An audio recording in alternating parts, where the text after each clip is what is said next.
भाई साहब, मैं गाजियाबाद से बोल रहा हूँ। जी आपको मैं वहाँ पे जैवैस समाज में मिला था जी सम्मेलन जी में, और मैं एनसीआर का महामंत्री हूँ जैवैस समाज का। जी गाजियाबाद में रहता हूँ। जी। तो एक यहाँ जाट समाज के बंदे हैं, उनकी साली एसएचओ है, हाँ हाँ। और उनकी जो पत्नी है वो अधिवक्ता है। ओके।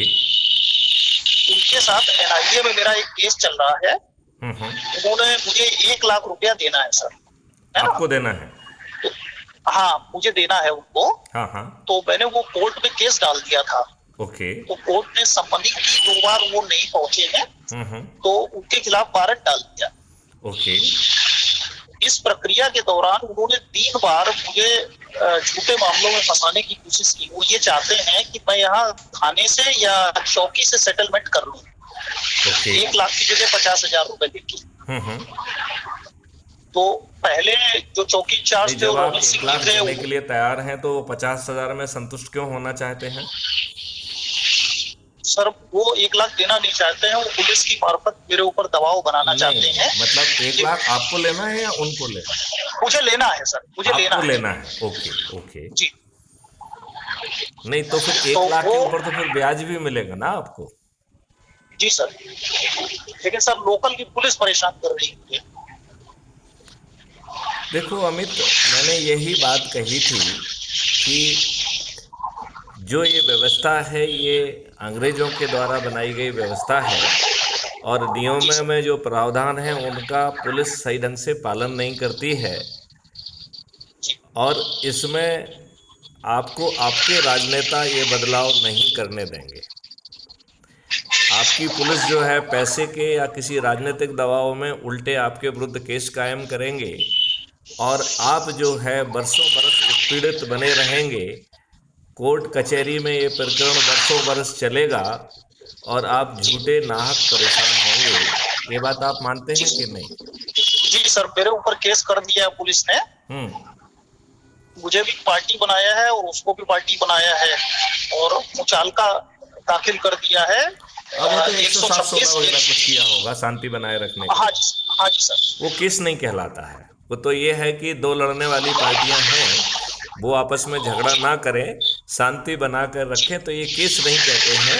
इसे जी सर। शांति बनाए रखने का मुचलका कहते हैं। तो अब सर मुझे क्या करना चाहिए, मेरा थोड़ा मार्गदर्शन करिए। देखिए, आपने केस ऑलरेडी लगा दिया है, उसकी पूरी जी जानकारी सर। थाने को भी दे दीजिए, और थाने को जी भी सर। कहिए, ठीक है ना? जो वो जी आपके सर। विरुद्ध झूठे मुकदमे कायम कर रहे हैं वो एक अपराध है। तो जो भी उन्होंने दरखास्तें दी हैं, उनके उनके विरुद्ध जो है ना झूठी शिकायत करने की कार्रवाई 211 182 आईपीसी में हो सकती है। उसके लिए आप आवेदन लगाइए। आपके ठीक है आवेदन सर। को सुनने के लिए 154(1) में थानेदार जो है वैधानिक रूप से जिम्मेवार हैं। यदि वो नहीं जी सुनते हैं तो 154(3) में एसपी जी वैधानिक रूप से जिम्मेवार हैं।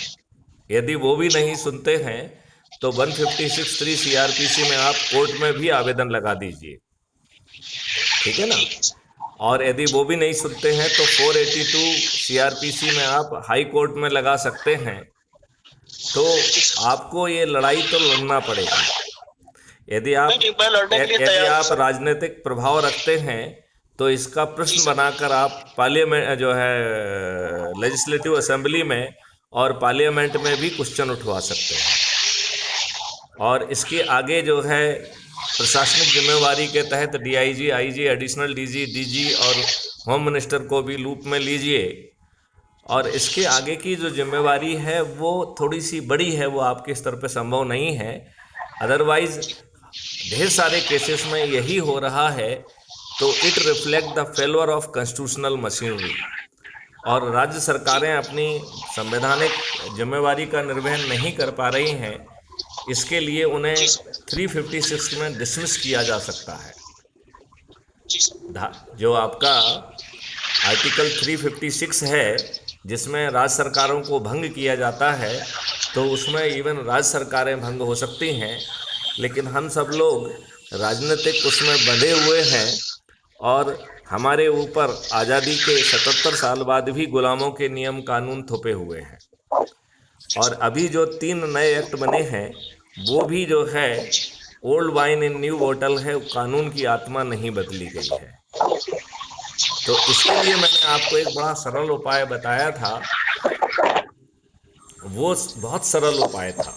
वो उपाय था कि crime free Bharat YouTube channel को सब्सक्राइब करो। आपने किया है क्या? अभी नहीं किया सर। तो आपको तत्काल करना चाहिए। फिर हमारा जो मैं मैसेज सब्सक्राइब आपके कर। पास पहुंच रहे हैं या आपके उस ग्रुप में आ रहे हैं, हर मैसेज में मेरे नाम के ऊपर एक लिंक दी गई है जिसमें लिखा हुआ भी है कि इसके माध्यम से crime free Bharat mission app को डाउनलोड करें। जी सर। ठीक है ना? तो उसमें ये कुटुंब ऐप के द्वारा एम्पावर्ड है, इसे डाउनलोड कर लीजिए। यदि आप ऑलरेडी 5 से अधिक कम्युनिटी में जुड़े हुए हैं तो एक कम्युनिटी को आपको हटाना पड़ेगा। ठीक है ना? फिर आप जी crime sir. Free Bharat mission से जुड़ पाएंगे। अपना फोटो डालिए, अपने बारे में 2 लाइन लिखिए और उसको जुड़कर अपने लोगों को इनवाइट करना चालू करिए। उनके साथ वो वीडियो देखिए जो आपकी आत्मा के नज़दीक हैं और उन्हें जोड़ना चालू करिए और उन्हें शपथ दिलाइए। यदि हम इसके लिए महापरिवर्तन के लिए चाय, महापरिवर्तन के लिए भोज, महापरिवर्तन के लिए धार्मिक आयोजन, महापरिवर्तन के लिए जन्म दिवस आयोजन समारोह और महापरिवर्तन के लिए शादी का सालगिरह समारोह, यदि इस तरीके की चीज़ें भी आमंत्रित करते हैं तो हम जो बहुत सारे लोग इकट्ठे होते हैं, हम जो भी कर रहे हैं उसके साथ साथ क्राइम फ्री भारत का वह वीडियो जो सबसे नज़दीक है, जो आपकी आत्मा के नज़दीक है, उसे सुनिए और लोगों से कहिए कि यदि उनकी जेहन में कोई प्रश्न है, शंका है, कुशंकाएँ हैं तो उन्हें लिखें वो। और यदि आप मुझे वीडियो कॉन्फ्रेंस के माध्यम से जोड़ेंगे तो मैं उनकी शंकाएं और कुशंकाओं का जवाब देते हुए उन्हें संकल्प और शपथ दिलाएंगे। यदि हम इसको सच्ची आत्मा से सिर्फ 9 दिन कर लेंगे तो हम 100 करोड़ हो जाएंगे। और जब आप 100 करोड़ होंगे तो माननीय नरेंद्र मोदी जी आपकी बात सुनेंगे। 21 महालक्ष्यों के लिए और 5 मौलिक अधिकारों के लिए 26 टास्क फोर्स बना देंगे। उन्हें मैथिली शरण गुप्त जो है उनको मार्गदर्शन देंगे और बड़ी आसानी से ये एक 26 मतलब 21 महालक्ष्य और 5 मौलिक अधिकार, जिसमें रोजगार का मौलिक अधिकार, भोजन का मौलिक अधिकार, स्वास्थ्य का मौलिक अधिकार, शिक्षा का मौलिक अधिकार और समृद्धि का मौलिक अधिकार भी आपको मिलेगा। ऐसा अद्भुत भारत का ये इससे सरल और कुछ उपाय हो सकता है मिस्टर अमित जी? आपको जो व्यक्तिगत सर लड़ाई अभी लड़ना जुड़ता हूँ है वो चैनल तो से। देखिए, जो व्यक्तिगत लड़ाई लड़ना है उसे लड़ते रहिए जैसा मैंने समझाया है। जी सर। साथ में लोगों को जोड़ने का आयोजन करिए शपथ करके, तो 9 दिन में चमत्कार हो जाएगा। ये कानून और इकोसिस्टम बदल जाएगा।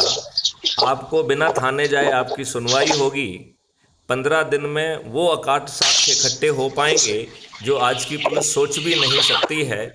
और फिर हमें बरसों बरस कोर्ट कचहरी के चक्कर नहीं लगाना होंगे। हम जो है मात्र 30 दिन में वीडियो बेस्ड ट्रायल सिस्टम के माध्यम से हमें न्याय मिल जाएगा और सभी जो भी न्याय प्रक्रिया में अपना योगदान देंगे उनके ऊपर धन की वर्षा होगी। और ये धन की वर्षा रेवेन्यू स्ट्रीम के माध्यम से होगी और इस रेवेन्यू स्ट्रीम का जोड़ के 2 से मल्टीप्लाई करके अपराधी से वसूल किया जाएगा और भारत सरकार के पास 20 गुना ज़्यादा पैसा पहुंच जाएगा।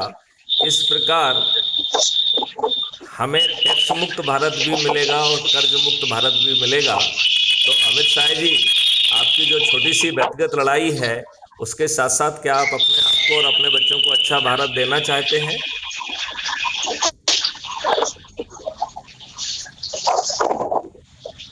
हेलो। इस पे विचार करिए, हम लोग बात करेंगे। ठीक है, चलिए, जय हिंद, जय भारत, वंदे मातरम, जय गुरुदेव। जय भारत।